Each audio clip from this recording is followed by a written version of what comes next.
semuanya, selamat datang di podcast kami. Halo, halo. Ya, jadi hari ini kita bakal ngobrol hal yang mungkin kedengarannya sederhana ya teman-teman, tapi ternyata memiliki dampak yang luar biasa. Nah, hari ini kita bakal ngobrol tentang yaitu UMKM dan adopsi teknologi digital di Indonesia. Saya di sini bersama dua rekan saya. Halo semuanya, halo. Oke, jadi sebelum kita mulai lebih lanjut, saya ingin membayangkan di Indonesia ini memiliki 64 juta UMKM. Itu kontribusinya terhadap PDB nasional kita itu sebesar lebih daripada 60%. Tapi dari angka sebesar itu ternyata yang mengadopsi digital itu kira-kira berapa? Adopsi digital dari angka 60% itu sudah. Menurut kalian berapa? Kok masih kecil sih. Kemungkinan masih kecil ya? Iya. Nah, tepat banget. Jadi adopsi digital menurut data itu di Indonesia itu hanya sekitar 12%. Itu sangat disayangkan. Apabila kita bisa mengadopsi lebih daripada angka itu, mungkin ada kenaikan terhadap pertumbuhan ekonomi di UMKM kita.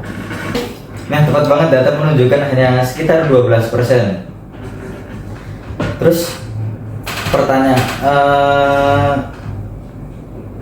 apa yang terjadi kalau UMKM mulai mengadopsi teknologi digital dan apa dampaknya? Menarik banget, ternyata dampaknya nggak cuma ke penjual, tapi ada satu kejutan lagi yang akan kita bahas nanti. Nah ya, spoiler dikit, kita juga nantinya akan ngomongin soal literasi keuangan. Tapi satu-satu dulu ya, kita mulai dari dasarnya dulu. Oke, kalau kita bicara soal adopsi digital untuk UMKM, kira-kira apa yang masuk aja? Kira-kira apa aja yang masuk ke dalamnya?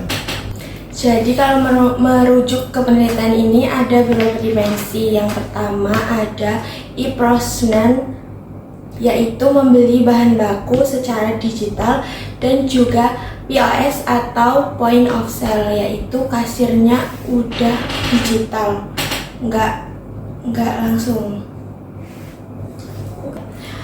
Ada e-marketing buat promosi, ada e-commerce untuk jual online, dan ada QRIS yang sekarang udah ada di mana-mana. Nah betul banget tuh, dan yang bikin aku lumayan terkesan tuh, sekarang di warung-warung ada kayak apa sih namanya, stiker krisnya gitu kan. Menurut itu perubahan yang nyata banget sih kalau kita bandingkan dengan beberapa tahun yang lalu. Ya, dan itu juga bukan hanya tren sesaat, karena UMKM yang udah go digital itu dia bisa mengeksplor penjualannya bukan hanya ke tetangga aja, tapi juga bisa ke seluruh Indonesia, bahkan ekspor barang-barangnya.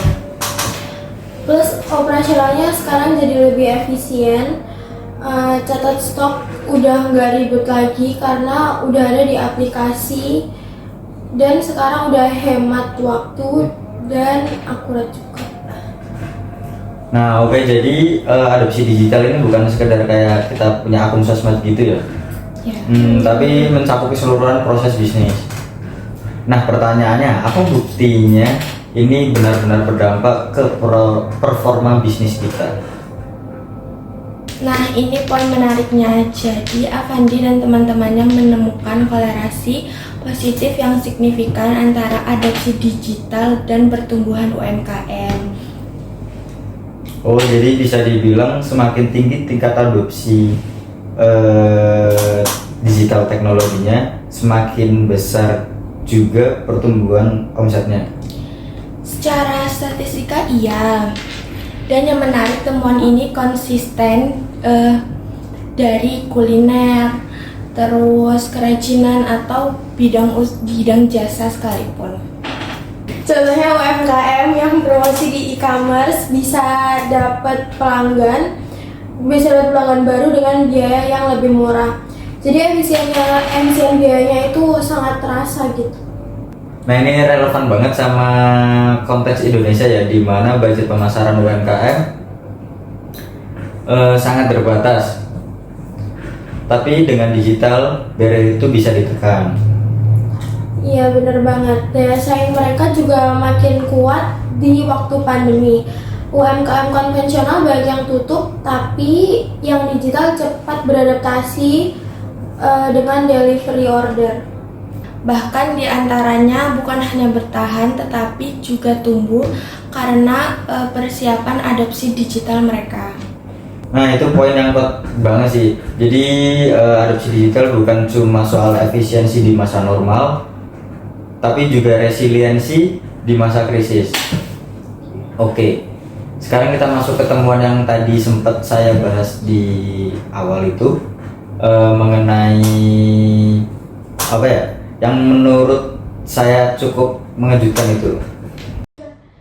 Logikanya kasir digital itu bikin UMKM jadi lebih melek data karena mereka jadi bisa lihat pengeluaran bulanan atau harian yang biasanya nggak ada di sistem manual. Betul.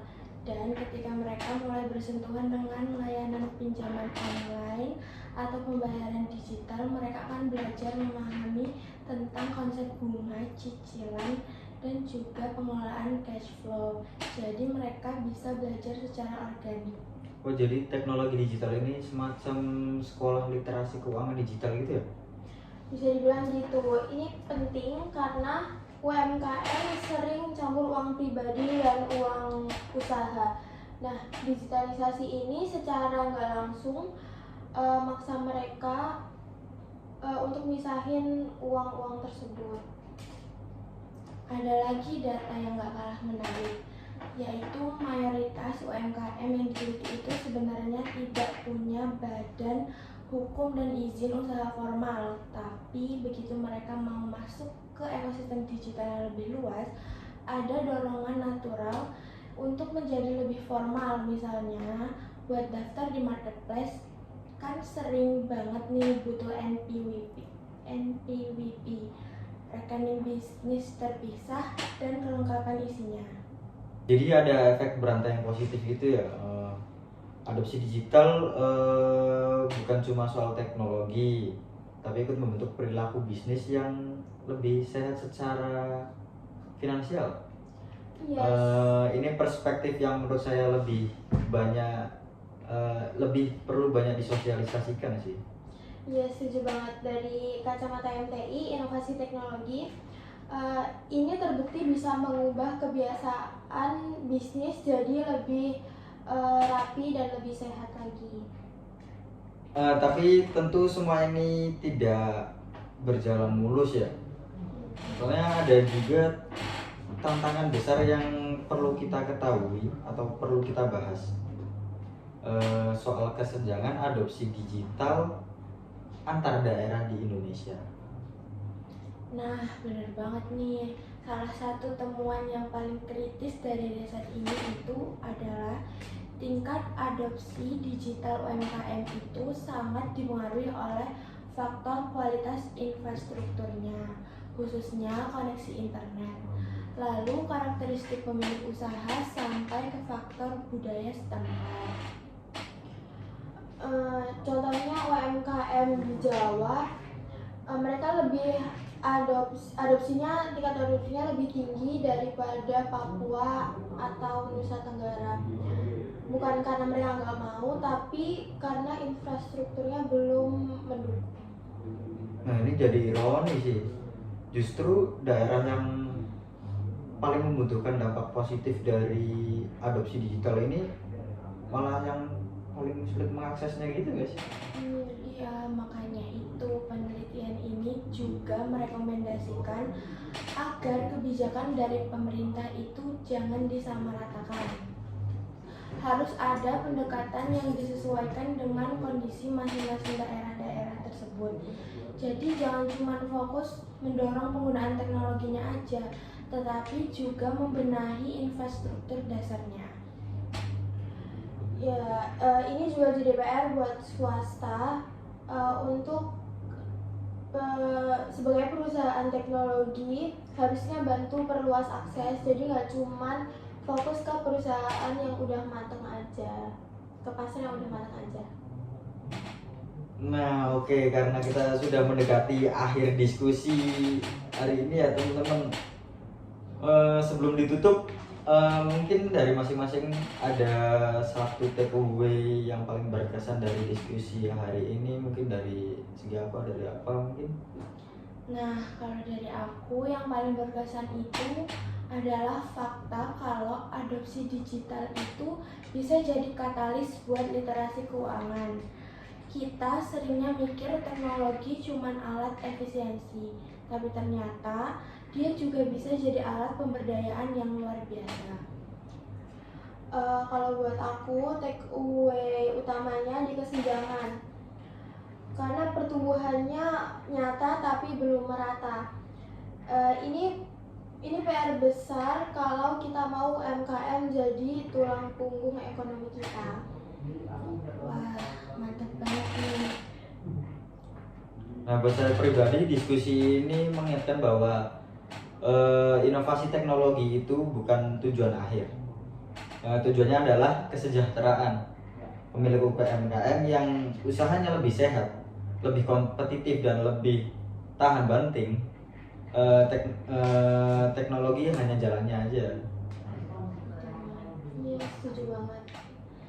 Ya, terima kasih semuanya sudah mendengarkan podcast kami hari ini. Semoga obrolan kita hari ini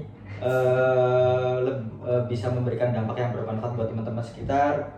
Mungkin untuk teman-teman UMKM yang melihat podcast kami hari ini dan terbantu, mungkin bisa dibantu share, like, komen, subscribe dan segala macamnya. Dan terakhir dari saya, sampai jumpa di episode berikutnya. Dadah.